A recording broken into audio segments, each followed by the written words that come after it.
அடுத்து ஒரு கேள்வி கேட்கிறாரு.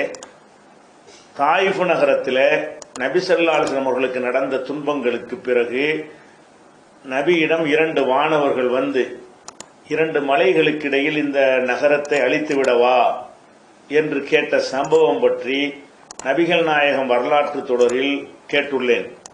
இது மலக்குமார்களின் தன்மை கிடையாது என்று விளக்கம் கூறினீர்கள்.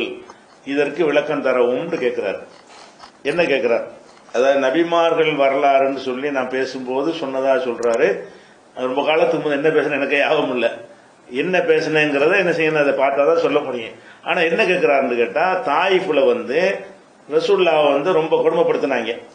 அப்ப மலக்குமார்கள் வந்து இது மாதிரி உங்களை அழிச்சிடவா அப்படின்னு ரசூலுல்லாஹ்ட்ட கேட்கும் பொழுது, இல்ல வேணான்னு ரசூலுல்லாஹ் சொன்னாங்க அப்படிங்கிற ஒரு செய்தியை நான் மறுத்து பேசுனதாக அவர் கேட்கிறார்.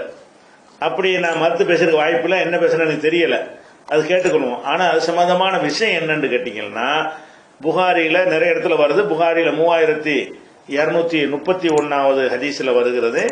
அப்ப என்ன செய்யறாங்கன்னு கேட்டா, அந்த மாதிரி தாயிஃப்ல நான் வந்து ரொம்ப கஷ்டப்படுத்தி ரொம்ப அநியாயம் பண்ணிட்டாங்க, ரொம்ப கவலையோட இருந்தேன். அப்படி இருக்கும்போது நான் தலையை உயர்த்தி பார்க்கும்போது ஒரு மேகம் நிழலிட்டு கொண்டிருந்தது. அந்த மேகத்துல ஜிப்ரீல் இருந்தாரு.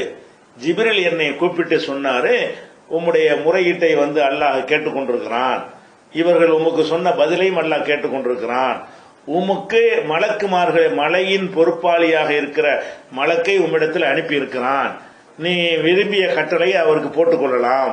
அல்லாஹ் மலக்கு அனுப்பி இந்த மாதிரி உனக்கு அனுப்பி இருக்கிறான் ஜிப்ரீல் அலைஹிஸ்ஸலாம் சொன்னவன. அப்ப மலையுடைய மலக்கு வந்து சலான் சொல்லிட்டு என்கிட்ட கேட்கிறாரு, முகமதே நீ என்ன சொல்றீங்க, இந்த மாதிரி அல்லாஹ் என்னை அனுப்பி இருக்கிறான் அப்படின்னு. அப்ப ரசூலுல்லாஹ் சொல்றாங்க, இல்ல இவங்க சந்ததிகள்ல அல்லாஹ்வை இணை கற்பிக்காத மக்கள் வருவாங்க, இவங்களை அழிக்க நான் விரும்பல என்று ரசூலுல்லாஹ் சொன்னார்கள் அப்படிங்கிற ஒரு ஹதீஸ் புகாரில 3231 இருக்குது.